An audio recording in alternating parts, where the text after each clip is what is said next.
You're listening to the Options Insider Radio Network, the home of the Options Podcast. For more quality options programs, visit theoptionsinsider.com or search for Options Insider Radio Network in your podcast provider of choice. Listeners can also access all of our programming through our mobile app available in the iTunes and Google Play stores. Select programs are also available via live stream at mixlr.com/options-insider. That's mixlr.com/options-insider. Don't forget to follow along with your favorite programs and submit your own questions for the hosts at twitter.com/options, stocktwits.com/options, facebook.com/theoptionsinsider, or via questions at theoptionsinsider.com.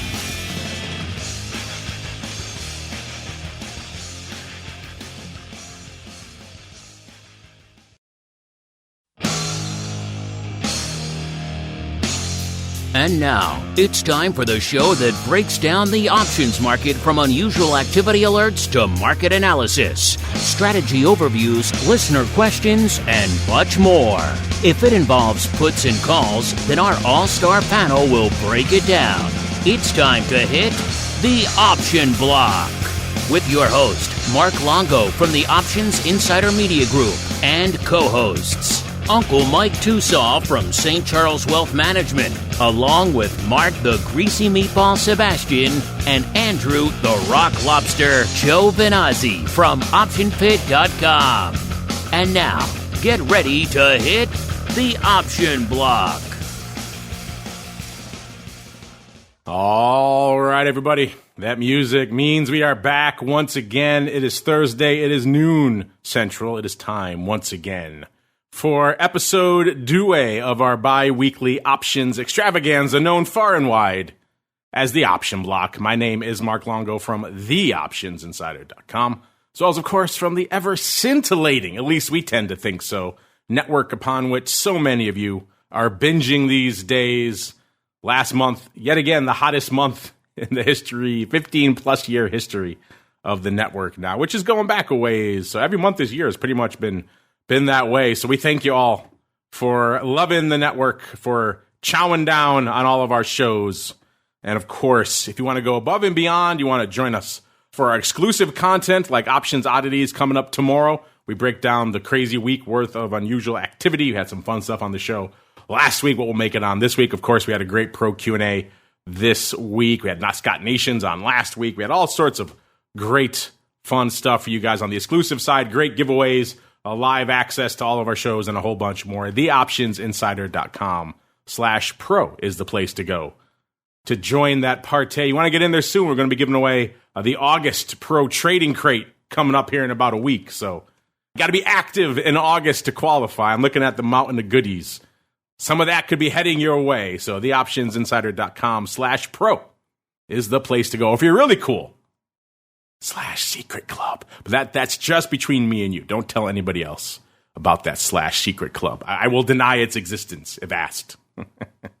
All right. And let's see who else I have to deny here on the show. First, let's go out to the quiet, the sleepy, nay, the tranquil hamlet known as St. Charles, Illinois, where we are joined once again by the uncleest of Mikes, Mr. Uncle Mike TOSAW from St. Charles Wealth Management. Uncle Mike, welcome back to the old OB, sir. I accept rejections from nobody. I am here. I'm doing the show. It is time to block some options, baby. All right, let us do it. And also joining us from the dark and stormy shores of Maine, the land that was once the #1 options destination in the U.S., at least according to Google Trends. These days, not so much. It has fallen by the wayside. He has let his Google searching slip. He is the Rock Lobster himself, Mr. Andrew Giovinazzi from OptionPit.com. Mr. G, welcome back to the show. How go the dark and stormy shores, sir? I have to say, it's been a dark and stormy week, but not today. It is sunny and bright. And, of course, my family all left the house and went to the beach because everybody has left Maine for vacation to take their kids back to school. So it is now the lovely 3 weeks from now until the middle of September where Maine is empty and all the people that live here get to have a good time in it. Maine is for the Mainers again. Maine's for the locals. It is. It is. You can go out and battle the clam pirates on your own. No more tourists joining in on that fun. And speaking of the fun, let us commence it. It is time for the trading block. It's time to break down the latest topics, trades, and trends in the world of options. It's time for the trading block. All right, everybody, welcome to the trading block, the portion of the show where we break down what the heck is trading out there, what the heck is lighting up our tapes out there.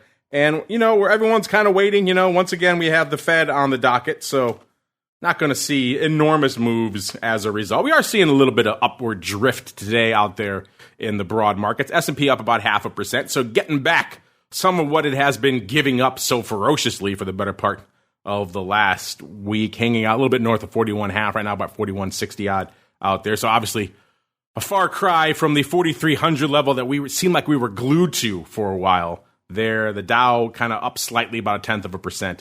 NASDAQ up a little over 0.75%, about 0.8% out there. Of course, all this green means we're seeing a bit of an exhale in our vol friends out there today. Not huge, but a little bit of an exhale out there. VIX cash, when we kicked off the show, about 22.5. That's down about 0.75 point, but you will notice still north of that very important 20 level. Everyone was losing their mind last week when VIX dipped below 20. We hung out there for most of the week. Now we're back above 20, and we'll see what Powell and his ilk have to say as we await them. They tend not to always bolster the markets. Sometimes they do, so we shall see. And VVIX, our old friend, the vol at about an 86, down 7 points from where it was this time on Monday's show. Of course, we were starting to get back into that 90 handle, so starting to threaten that triple digits level, now easing back away from that again. VXX, 19.5, down a whopping 1.75 points. So VXX, I guess catching up because it was kind of slow to react before to when everything was going down. Now VXX just kind of giving it all up at once, I guess. This product is so broken now. It just does whatever the hell it wants. Today, 19.5. Why not? Down 1.75. UVXY, 930, down about 0.6 point from where it was on Monday's show. SVIX, our inverse friend, it's going to be going the other way, right? 1340 when we kicked off the show, up about 0.4 point. UVIX, so our levered VIX product, 9.25, down about 0.75 point. And VolQ, a.k.a. the at-the-money vol of the NASDAQ 100, a.k.a. the product that our buddy Mr. Scott Nations created just in the Pro Q&A last week there. 26.5, down 0.5 point. So a lot to unpack on the vol space. Let's go around the horn the opposite of the way that we started. Let's go back out to the dark and stormy shores. Mr. Rock Lobster, we are all waiting with bated breath to see what Mr. Powell and his buddies have to say. While you are waiting, what is catching your eye, sir? Yeah, I've been looking. A few things. So I thought NVDA had bad earnings last night, and then the stock was barely down, and today it's up. So either everybody is in the same boat on the river denial, or like, okay, this is about as, I feel like there's definitely this sentiment where the badness is now past us and it's only getting better. I feel like that is, I can't put my finger on why. And I think, part of the reason is like this week, everybody was freaking out about, I believe it was, German energy prices, because I think the Russians are now playing hardball with the Europeans. They're like, okay, we're tired of the sanctions, so we'll be tired of you getting gas this year. So they played that card for a little while, and now I think they're going to play it a little more and see who blinks first, and maybe, they want the sanctions gone.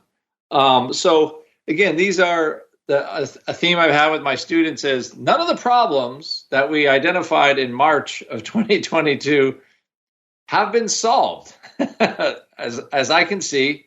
And in my mind, to be honest, they've only gotten worse. I mean, I don't think inflation's gotten better, but it's still, the energy squeeze is still upon us with the ability of, I think the energy market's tight. Grocery bills haven't shrunk. I mean, gas is down from a crazy high price to still a pretty high price. Inflation's still the same. Government's spending more money, and they're spending more again as of yesterday, apparently. Again, I still don't even know the constitutionality of the president being able to do that, but be that as it may. So, the Ukraine war is still going on. Supply chain problems still, like grocery stores in Maine, still don't have, it's definitely not what it used to look like. Trying to order an appliance lately, tough. I mean, all this, none of it's better by any stretch. But I think the market definitely got to the point where this is about as bad as it's going to get, and will probably start getting better. So I think that is the overarching theme, and maybe that's it. Maybe the rally out of the whole 2 years of COVID, the fact that people are going back and things are kind of getting back to normal. There's a huge pent-up demand, and I guess that's why we had inflation, right? So, and I think the market is still riding that, the coattails of that rally. Now, where does that take us? I don't know. It doesn't look disastrous to me, to be quite honest. But I think we do kind of stay a little range bound here. So I think what the market participants are looking for is that the Fed is not going to get more hawkish, whatever he says in Jackson Hole. But I do feel like, we've had VIX has traded 24 this week, earlier this week, 24.5. And since Monday, the range has stayed less than 1% a day. So clearly waiting for the Fed to say something. And then my guess is VIX goes back to 20 again. And we can just stay there and beat around between, 4,000 and 4,300 again for a while until there's a reason not to. But I think that's kind of what we have. And, from if you're a stock picker, there's a lot of stocks that are still, I think, pretty good prices out there. I think Apple's a little expensive. I think NVDA is a little expensive. But I think there are other stocks that are cheaper. Like, I think Intel's pretty cheap. So, but I think that's what we have. So I'm not like an uber bear by any stretch, mostly because stocks look kind of firm. You have to kind of follow your nose.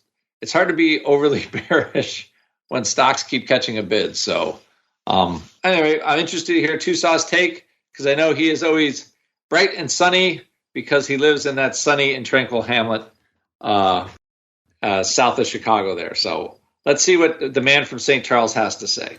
All right. You have been invoked. The man from St. Charles, sir. What say you about today's gentle drift upwards, sir? Well, no disrespect for the man from Maine, but St. Charles is actually west of Chicago. We are not south. So just want to... Duly noted. Shots Duly fired. Noted. Take that, Rock Lobster. Duly noted. So anyway, because you guys have Portland, so Maine's out west, right? Isn't that how it works? I don't know. But anyway, looking at the markets today, I think a lot of what's happening is that people are definitely watching for news from Jackson Hole. I guess this is where all the powers that be want to go and go do some fly fishing and talk about interest rates, apparently. So that's what I'm definitely watching today to see how people react to different things. So that's something that's definitely on the docket. Right now, I'm chalking up this market at this stage to buy the dump, sell the hump, and don't diddle in the middle, just because of the fact that I think we're kind of in the middle.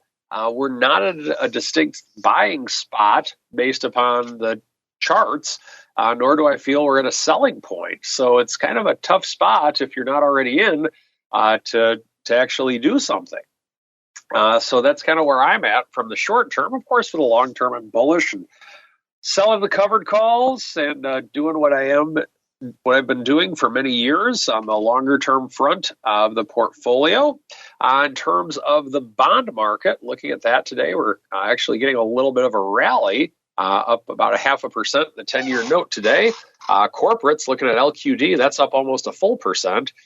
So we definitely have a little bit of buying in the bond world at this stage. It's going to be interesting to see if this can continue after more of the powers that be speak out of Jackson Hole, just because of the fact that over the course of probably the last few weeks, it's not been a very pleasant spot to be in the bond world with them going down as they have. Looking at the commodity front, We have silver up slightly on the day, so we're definitely getting a little bit of a move there. We have crude oil well over the 90 mark at the 94 level, so that's kind of been an area with which crude's been sticking to is the 90 level, but we're definitely well above that right now. We have natural gas roughly flat on the day. Don't really get to say that too frequently, but got to say it nonetheless. And I really don't like Bitcoin today. So that's what I'm seeing today in the market. Shocker, Uncle Mike. No fan of the crypto. Well, let's see what the markets are a fan of today, listeners. Let's start out there in the major indices. We'll start in a little product we like to call ye old VIX Cash. And as you kind of would expect on a day where everyone's kind of waiting for some big news to drop, probably more of it coming tomorrow, it's going to be kind of a keep your powder dry kind of day, and that's kind of what we're seeing out here in VIX land as well. 156,000 contracts on the tape. That ain't a heck of a lot, listeners. And the ADV continues to drift lower, 418,000. So perilously close to breaking the 400K mark in the wrong direction. Will we get there before the end of August? We shall find out. August, seasonally not usually a strong time for VIX volume, but we shall see. Maybe the Fed will kick it up into high gear tomorrow. A SPY at about 2.8 million, so it's actually putting up some numbers. The ADV is 6.15 million out there, so it's within spitting distance of half of its ADV right now. So that is certainly not nothing. The SPX, 1.2 million contracts, so also doing fairly robust numbers out there. The ADV, almost 2.2 million. Small caps, the IWM flavor, 347,000 contracts on the tape. By the way, small caps up a whopping 1% today. So small caps are feeling their oats out there. You want a little bit more about small caps? I'll be back in a little over an hour for TWIFO. We'll have Carly Garner joining us to talk about small caps and everything else going on in the world of futures options over there at CME. The ADV for small caps, by the way, 790,000 right now. And the Qs, kind of a quiet day for them, 1.05 million contracts on the tape. The ADV, 2.35 million. Doesn't seem like it's going to get there today, but we shall see. The NASDAQ is always full of surprises. Let's see what's full of surprises on our top 10 most actives.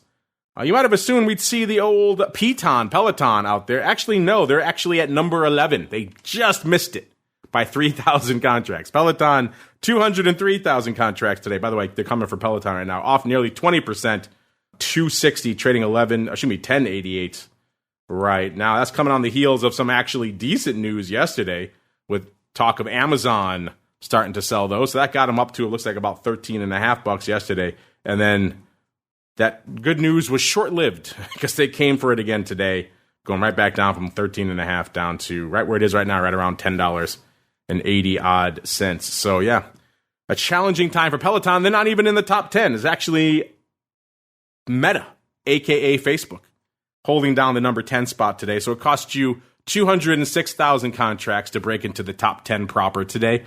Given the fact that it's kind of a sleepy day, that's actually decent, all things considered. I thought we might be at 150,000 contracts today or something along those lines. So we're a little bit more respectable than that. Getting out to number 10, which is, of course, the artist formerly known as Facebook. Let's go beyond them.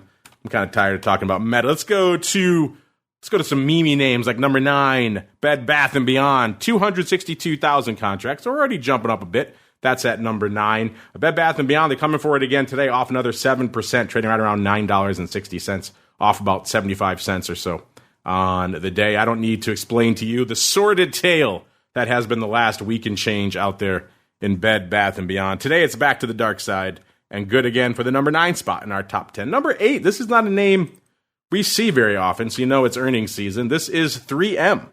274,000 contracts on the tape for them. They're kind of unched right now after on the day. They started off the day at 141, which is pretty much exactly where they're trading right now. Then they rallied all the way up to about 142 3/4. Actually, almost up to 143. And then they kind of have given it right back. So they've had a nice run up, about $1.50 and right back down.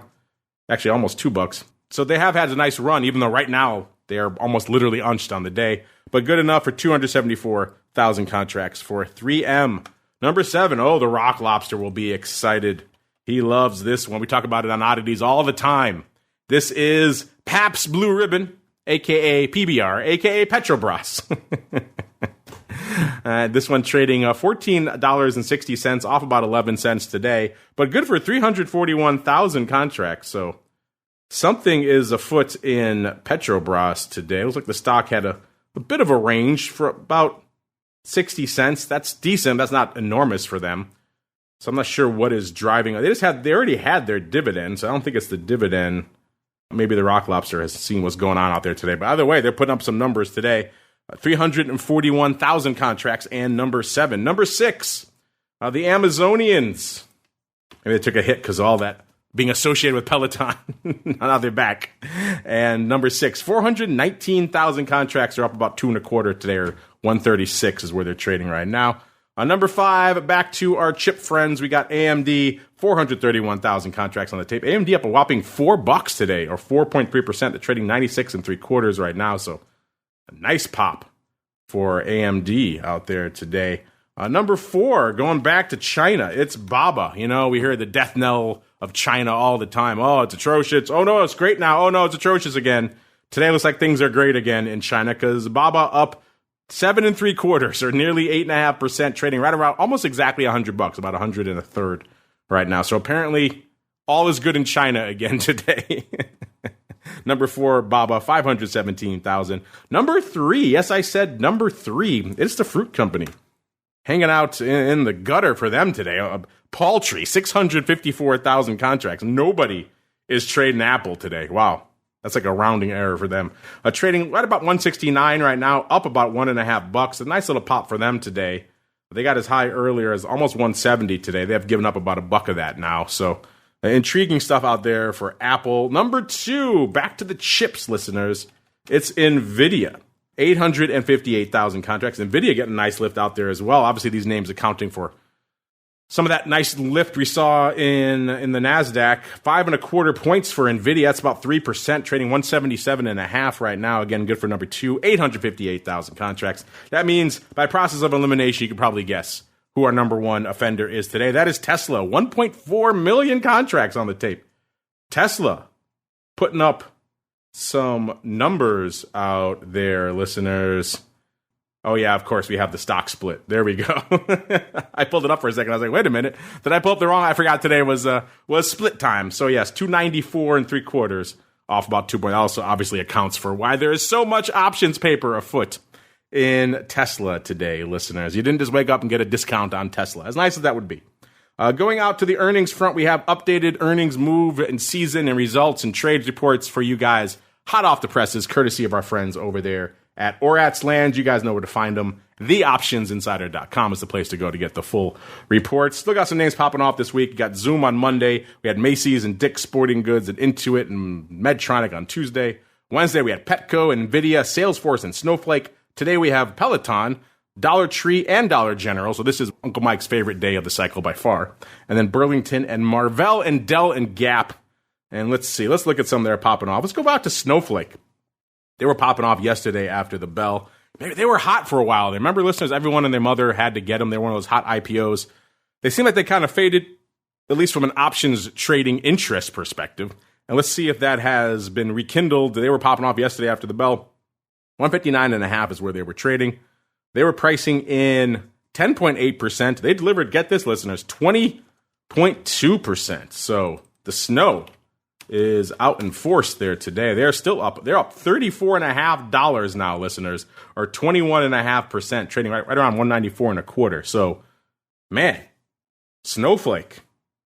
They're pricing in 10.8%. That was clearly not enough. They snowballed some people here, listeners. Nice move for them. Wow, people were kind of writing them off already as kind of like a bit of a flash in the pan. Clearly, that is not the case here for Snowflake. Maybe we'll see some. Weirdly enough, they're not in our top 10. Let's look really quickly. They weren't anywhere really. They're number 14 on our top 10 today. So they're outside the top 10. They are 172,000 contracts. So they're putting up some impressive numbers. It's not enough to break into the top 10 today. Wow. Let's go to good old. Let's skip them. Let's go to NVIDIA. Let's go. They're yesterday after the bell. 172.25. They're pricing in 6%. They delivered 2.8%. So they're coming in on the wah-wah side. No, it's going to be hard to match Snowflake today. Dollar Tree looks like they tried. Dollar Tree they were, today before the bell, they were trading 166 as of their announcement. They were pricing in 8.5%. They delivered nearly 10%, listeners. So they are outperforming to the dark side out there today. Let's see where they are right now. They're off 10.25% now. So they have outperformed, at least from a vol perspective, listeners, at a movement perspective. Let's go to the other big one. Let's go to Dollar General. It's double dollar day, listeners. Dollar General was today before the bell as well, 247.5. They're pricing in 5%. They delivered, get this, 0.5%. Wow. And now they have moved 1.6%. So a whole lot of nothing in Dollar General, which is kind of interesting. Let's go to, well, Dell is after the bell. Let's do one more that popped off today already before the bell. Let's go out to Box. What a name. Box. I love this one. There's so many box names. You got Dropbox and Box, and even in options here, we have the Box Exchange. They were yesterday after the bell, 29.25 was what they were going into their announcement. They were pricing in 5.4%. They delivered 3.2%, so a wee bit of underperformance here. Let's look ahead really quickly. Today, after the bell, Dell after the bell, 46.60 is where they were trading. They were pricing in $2.92. In the past, they've moved $2.42. So 50 cents worth of extra juice. That is nothing to sneeze at out there. In terms of, let's do one more. Let's do MRVL. They are after the bell as well. Now, not Marvel Comics, as cool as that would be. No, they are obviously part of the massive Disney empire now. But MRVL Technology, ticker symbol MRVL, listeners, after the bell today as well. 52.25 is where they were trading when we ran these numbers. They were pricing in $3.99. In the past, they moved $3.64. So a little bit of extra juice out there in MRVL as well. And looking at the season report, it's hard to argue with that approach because we are still looking pretty strong. Week 1 was 97%, so just mild underperformance. Week 2, 98%, so even closer. Week 3, we broke it, 114%, so looking pretty good there. Week 4, the banger week of the cycle, 136% outperformance. Week 5, 110%. And so far, week 6 is at 91% right now, so that averages out to 112%. So still looking pretty strong, still looking pretty robust, especially when compared to the historical average, which is 86% for the last 3 years worth of cycles, listeners. So intriguing stuff in terms of earnings trades. We got some new ones going up today, listeners. Looks like they're buying some more calendars in NetApp, and looks like they're buying another calendar, this time in Abercrombie and Fitch. Oh, you know, they're buying a bunch of calendars, actually. I guess today is calendar day. They're also buying calendars in Workday Inc., so a bunch of new calendars to add to our roster of straddles and calendars that we are already tracking for you over there on the earnings trade report. We now have 92 long straddles and 64 long calendars out there for your trading information and education, listeners. Meanwhile, it's time for us to unleash the beast. It is time for the Odd Block. It's time to break down the most interesting, unusual, and downright questionable options activity that's been identified by theoptionsinsider.com. It's time for the Odd Block.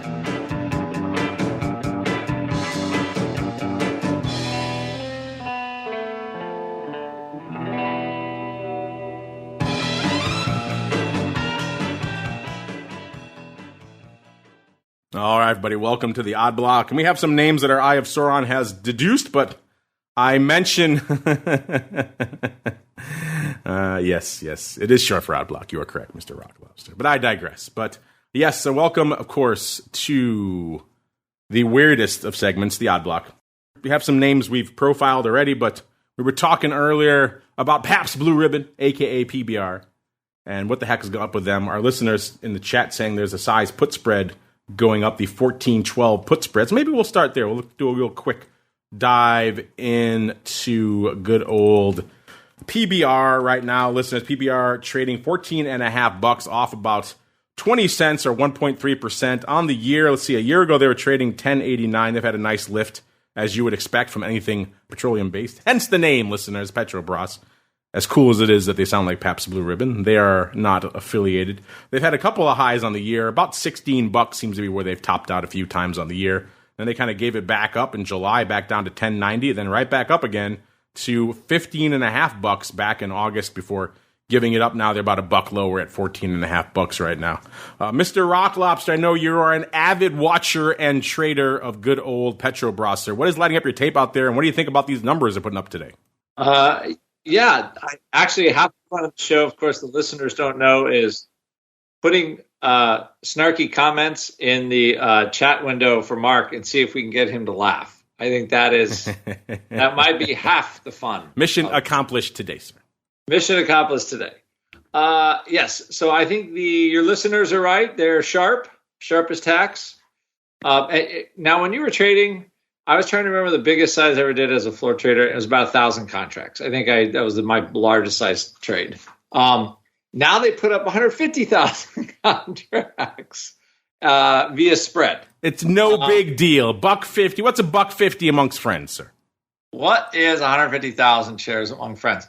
Also, Mark and I did a little digging on our Nitro Trader show today, and that 150,000 shares went up with 3.1 million shares.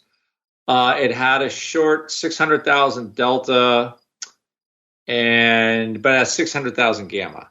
So I think somebody's been watching our show. They're like, okay, we know we're going to run that price up into the we're going to run that price up into the next div. So they're buying the stock. Most likely to take the div and then hold the calendar or hold the put spreads to post div. Or they're using those things as a protective unit for the other direction.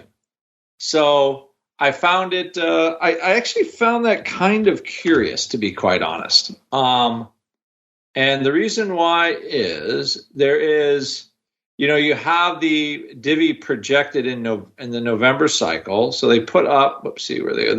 So these were October puts, though. So they're not really, I don't feel like they're div cycle puts. Yeah, they're not in the div cycle. I was just going to say that. Yeah, and they just paid. So this is a curious one. Now, when you buy a bunch of stock and buy put spreads, it's generally some kind of like back spread. So this one actually is a bit of a head scratcher. And to be honest, like when Mark and I looked at it then, Mark and I think I agree with them. Like somebody just wanted to get short for a short period of time, maybe close out the put spread and then ride PBR back up. Like maybe, they think the oil prices are going to crash a little bit. We could have a sell-off in oil prices for whatever reason. Who knows? The Russians can announce next week they're going to play nice, instead of just kicking the Germans in the teeth a little bit over natural gas. I kind of like this whole pipeline politics is sort of oddly entertaining. It's kind of like watching somebody when they walk into a glass window, like a closed screen. And you're like, oh, that's going to hurt. Then you kind of laugh. You don't want to watch it, but you do. And that's kind of what I feel like's going on. Like the political angle, of this whole thing. And it causes a lot of disruption. It's mostly causing disruption for, I don't even know how much it costs now to, it's going to get cold in Germany pretty soon. So we'll see how the green energy, Germany was the most green country and they do have the highest current energy prices. So I don't know, how you want to put that into your calculus for green energy is supposed to save us money, but it's not quite working as they thought. But at least for right now, I think that is it's a short delta. They're going to look for a pullback in PBR, probably take profits on the put spread and potentially buy more stock in what they have. So that's kind of what I see that particular trade being. It's the only way it makes sense in my mind, as far as trying to make some money on it.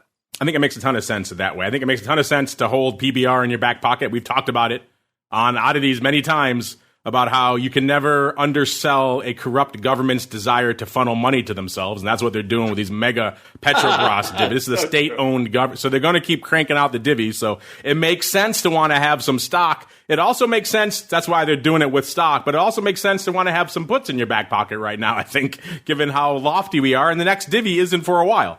So you want to cover yourself through a lot of that. So I could see that. By the way, listeners, the actual trade was 150,000 of the OCK 14-12 put spreads going up. They paid $1.22 for the 14 puts, sold the 12 puts for 41 cents. So they bought that spread for 81 cents. So it's fairly rich for a $2 put spread to pay 81 cents, but they wanted a way to get into some stock and have a little bit of backdoor protection. I certainly understand that. If you're kind of confused what we're talking about here with good old Petrobras and the dividends, maybe check out some of our options oddity shows. It has popped up on there more than once. You like this style? By the way, I mentioned earlier Petrobras, when we talked about it, had done 341,000 contracts. That was good enough for number 7 on the day. So that means only 41,000 other contracts have traded in Petrobras all day. It was on 300,000 just in this one massive, this is huge, massive spread, listeners.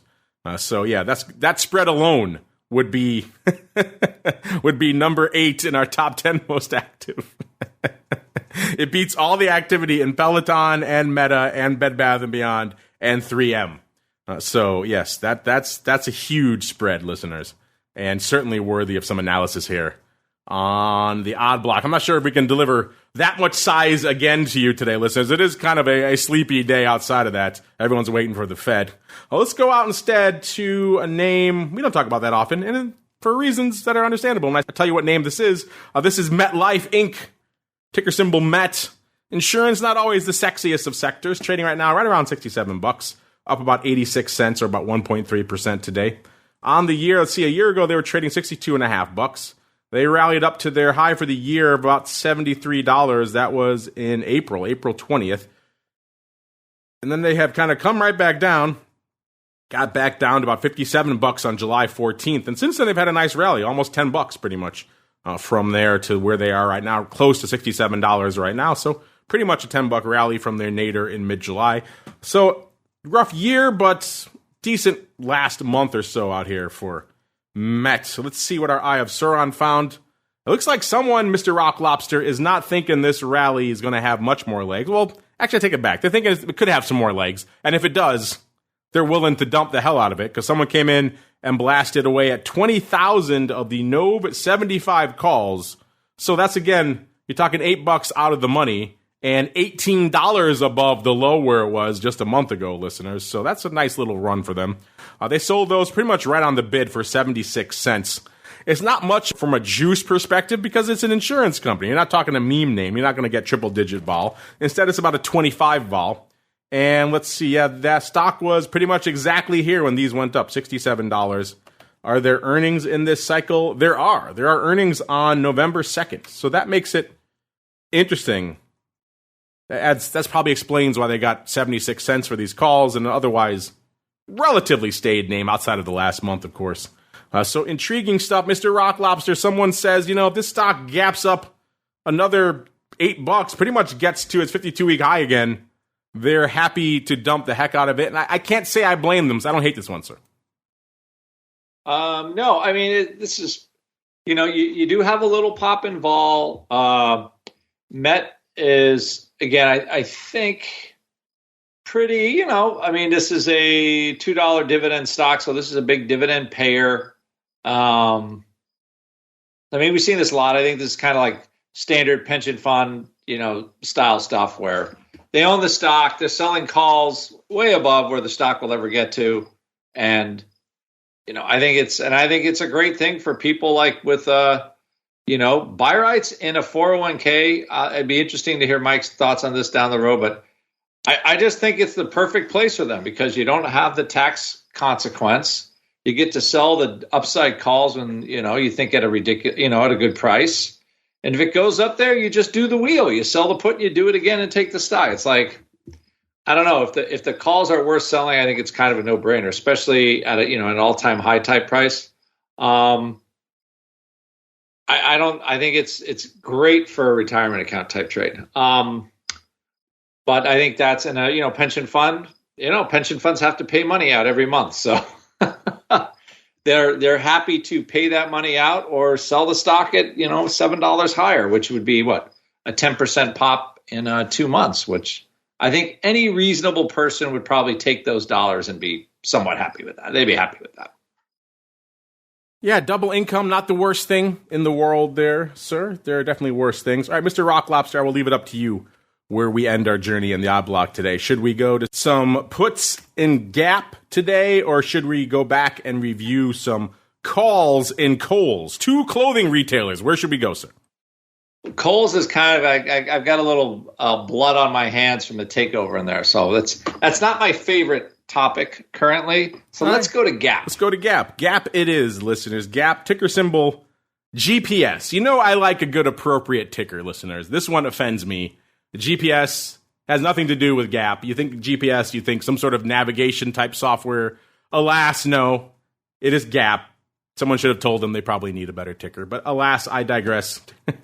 Trading right now exactly $10, up about a dime on the day. Let's see. In terms of action on the year, it's been kind of a rough year for Gap. A year ago, they were trading $27.50. And then, looks like around that time, maybe that same day, August 25th, they came down from $29.30. It says that was their high for the year. And they kind of hung out in that mid to high 20 range for a while until November. And then they kind of fell off a cliff. They went from about $24 on November 19th to about $15 and change on December 1st. So they got clipped there. And then they continued drifting lower.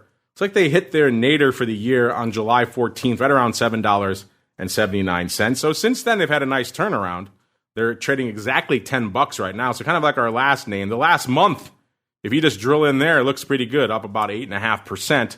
Of course, on the year, different story. They're off 63, almost 64%. So a rough year for them. But it seems like, Mr. Rock Lobster, someone is saying this far and no farther to the downside in good old GPS. Because someone coming in pretty near dated, too, blasting away at the 9.5 puts, expiring next week. Actually, no, I would take that back. It's next week. I'm going back in the past. Expiring tomorrow. These are going out tomorrow. The 9.5 puts, they sold them for 27 cents, 6,293 times. Wow.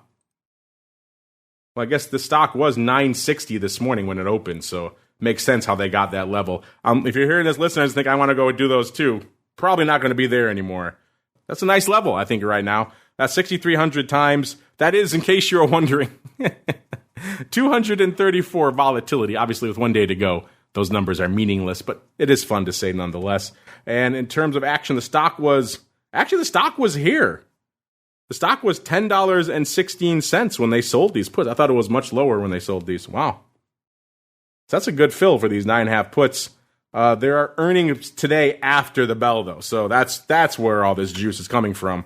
So these are pretty much a coin flip here, listeners. They're not going to erode that much until we hear that number. So these could be looking pretty good tomorrow, or this guy could be wearing it in his face. Again, the low is $7.80. So there is a reason. Usually when you see that much juice with 1 day to go, there's usually a reason. In this case, it is the fact that there is a big question mark hanging over them tonight. Mr. Rock Lobster, it does make sense why they're getting so much juice for 1 day to go, sir. What are your thoughts on someone playing with a bit of fire here, but also getting paid to do it in Gap?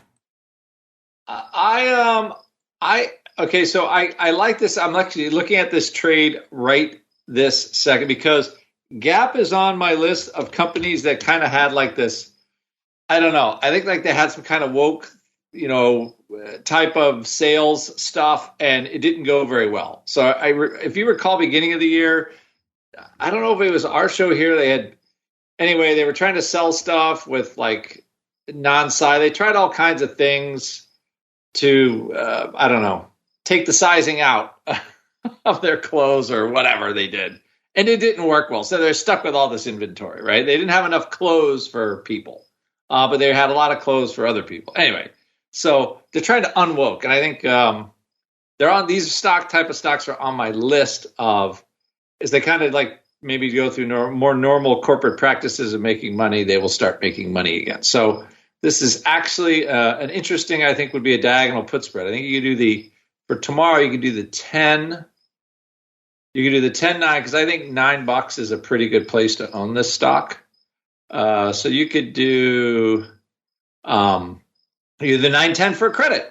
You could buy the 10 puts, and you could sell the 10 9.5 I was just going to say, you getting a credit for that? I'm impressed. I was looking at the 9.5. Yeah. You get 10, 9.5 for a slight credit. Special rock lobster prices for you only. Yes. Right. I get 4-cent credit. So I'm going to do that and see if I can, because it is on my list at around $10. So I figure this is a good opportunity. It's funny you should say that, because I was just thinking the exact same thing when I pulled this up. I was like, oh, that 10.5 9 or 10 9.5 1x2 looks kind of good. I was just thinking that myself. I'm doing that exactly. So right now, let's see if I get filled. I'm trying to do it for nickel credit right now. So I have this. I've also been acquiring Warner Brothers because they own CNN, and CNN is house cleaning now. I think the Discovery people are going to try to do like real news on CNN.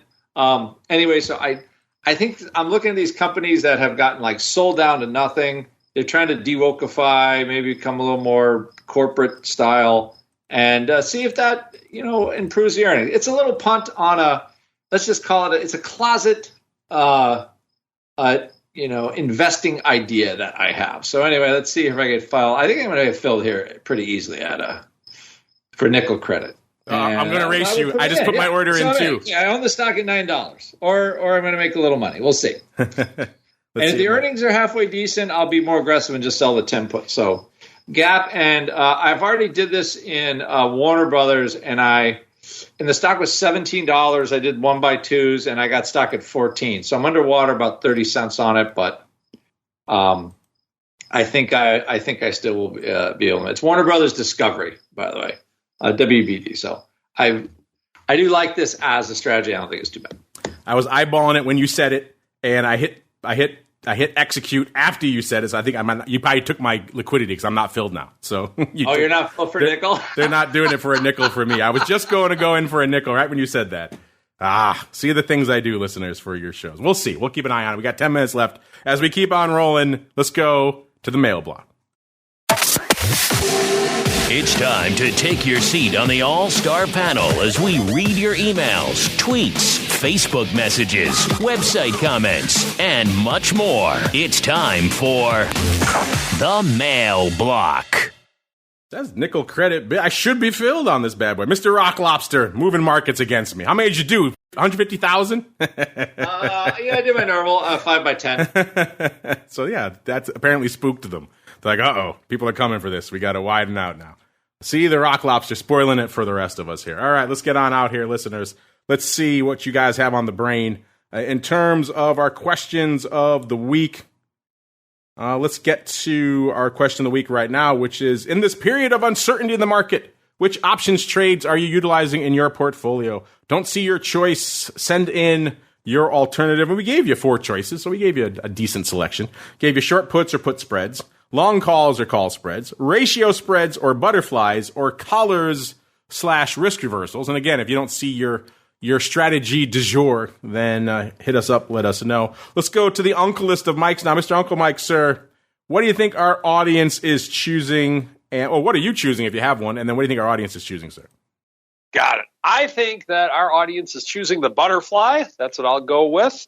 And in terms of what I'm choosing, I'm sticking to my normal stuff of covered calls and collars and things to that effect. So that's what I like in this market. All right, Mr. Rock Lobster, same question for you, sir. What do you think our audience is voting for? And what do you think our audience is voting for? And if you have a choice, have at it, sir. This is the one where these are the trades they'd like to do. Sorry, I missed that part. Yes. What are they doing right now in this uncertain market? How are they trading their broad portfolio from options perspective? You know what? I'm going to go vanilla. I'm going to go. They're just like doing covered calls and stuff like that. And that's actually what I'm doing now. So it's like I look for kind of bargain hunting-y stuff, and it's always basically just trying to buy stock cheaper than it is right now. That's what I'm doing. So I figure that maybe everybody's doing that too. I was distracted because I finally got filled. I was about to say, what the hell? I'm on the bid, guys. Let's go. What are you doing to me here? This is ridiculous. The bid was actually a penny better than mine for a second. I was like, how am I not filled? If you did not get filled, I would have paid for it on the odd block tomorrow. Yes. Options oddities. That would have been funny, but I was like, come on, guys. I'm doing real size. 150,000. Let's go. Let's dance. All right. Let's move some markets. Let's see what our audience is up to out here. And right now, it is short puts or put spreads that are leading the dance, 44.8%, followed by ratio spreads or butterflies, 24.1%. I like a good ratio spread right now, as evidenced by what I just put up. 17.2% for the long calls / call spreads, and 13.8% for a collar / risk. I thought we put collar first there for a reason. I thought to entice more people. Some folks out there putting some collars on in this period of uncertainty, but apparently not. That is last. At Options is the place to go to make your voice heard, listeners, if you have not done so already. Get out there, make your voice heard. You got about a day left over there at Options. Oh, let's see if we have any quickie questions here. Let's go to this one from Bob. Bob just wants to know, what do you guys think of these? Do they serve a purpose? And he sent us a link to a release that says CBOE expands their implied correlation index suite and adds 8 additional volatility-related indices. This was they actually announced this back in July, and they said they have a recent addition of 8 new indices. These implied correlation indices utilize CBOE's innovative proprietary methodology to calculate implied correlation. They have the tenor indices looking for SPX for 1, 3, 6, 9, and 12-month tenors across different skews. Calculate using 50 delta implied vols and show market expectations of correlation risk over time. So they got 1 month, 3 month, 6 month, 9 month, and 1 year. So tenor or kind of duration type correlation, and then also delta skew indices. We'll dig into these a little bit more. So I haven't had a chance to really look at these a lot here. Who is this? Bob. CBOE does this a lot. They kind of throw a lot of intriguing theoretical stuff out there and kind of just see what sticks to the wall. It doesn't mean any of this is ever going to be tradable. I mean, look at skew. Skew has been out forever, and it still is a close-to-close, updated once a day, useless, non-tradable thing. So if they're not going to put effort into that and really make it a practical thing that at least updates more than once a day, then it's hard to get too excited about something that is as esoteric as this. I mean, there is some interest in this, maybe some funds. The folks that come to RMC may be modestly intrigued by this, but they're probably already running this themselves. So these things are cool, theoretically. I don't know about the utility of them at the end of the day, and I would love to see some of these things actually mature into actual ecosystems, or dare I say it, tradable products. I just don't think these are a little bit too obscure, I think, for that. But let's see if skew can make it there first. I don't know, Mr. Rock Lobster, what do you think about these 8 new indices? Uh-oh, he is dead. He has fallen off the world. He's watching too much Gap now. Yeah, I was doing so good with the mute buttons for so long. It's you guys almost forgot that I was the worst mute abuser, but not so anymore. Anyway, real simple. Like the trick with all these indices is you need a future. So I don't know why the CBOE is so dense on this, to be quite honest. Like VIX kind of didn't really catch on until there was a future connected to it. So I think the skew would actually probably trade. And I imagine the funky discounts, it would swing to a wide price. If they just listed some futures on some of these products, I think it's easy enough for some of these more sophisticated firms to trade. I think they could make some interesting futures on these things. So I think coming up with all these, and I think in my view, they come up, they have this lab, Russell, I think used to be.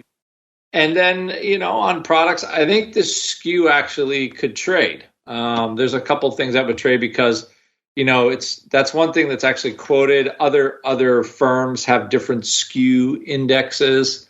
And I think you got to stick a future on it, basically. And I think that's also what our friends at the MIAX figured out with spikes. Once they get the futures trading, the ETFs will trade, and then people will, it will start to there will be some take up on it. So anyway, I think they're all great. They're interesting.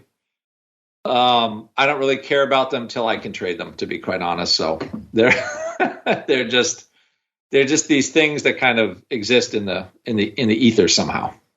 Remember when they had single name VIX? That was going to be a hot thing. That never became anything. They do this all the time. So yeah, who was it? John, who wrote this in? Bob. Yeah, I mean, it's cool. It's all cool, but it's hard. We've been down this road a million times with them before. It's kind of hard to get too excited. If they can't make an Apple VIX work or a skew index, there's no way we're ever going to get anything meaningful out of these implied correlation indices. That is way too far down the rabbit hole. But theoretically, they are cool. Yes, I will give you that. As we keep on rolling into our final segment, it is time to go around the block. It's time to tell you what we'll be watching on our trading screens until the next episode. It's time for Around the Block. Welcome to Around the Block, listeners, a portion of the show where we tell you what we're keeping an eye on for the rest of this week. And just recalling myself, I remember having to get up early, go to a CBOE briefing at some event years ago. Ed Tilly, all of them were all excited about single name vol, single name VIX, Apple VIX. What could go wrong with that? It was two great tastes that taste great together, right? It was perfect. Apple and VIX. I mean, it's like a home run. Nothing. So they can't make that happen, listeners. It's hard to get excited about the rest of this. Let's go around the horn. Mr. Uncle Mike, you're always excited. Tell us what you're excited about this week, what you're keeping an eye on until Monday's show, sir. Well, definitely watching Jackson Hole, seeing what we got going on there today, quite honestly. And looking to see if which direction we'll go. We're kind of hanging out in the middle, seeing if this bond rally of today can keep going. And then I'm kind of with you guys on the whole index thing. We'll wait to see what happens with it. I remember just having a meeting with a gentleman from the old ISE many years ago in my Options Express days, asking me my opinion on what would be a good index. And so I told him a couple of ideas, but I just remember that was like the thing. Everybody wanted to create the next VIX. And so we'll see if it happens, but I think it's in its early stages, to say the least. Yeah, your other buddy, formerly of ISE, Mr. Viceroy, who was on the show for many years, he was the only one, I think, that actually used those single-name VIX products. He went out and created his scans at OX, that they still use those. That's the only use case that I know of to this day for that data. We're coming up against it, so Mr. Rock Lobster, what are you watching for the rest of the week, and where can folks go if they want to learn more? Yeah, real quick. Jackson Hole, does the ball hold up? The market's not moving. So, okay. It's not really a 24 vol market, so I don't know what Powell's going to say, but apparently somebody thinks it's going to be important.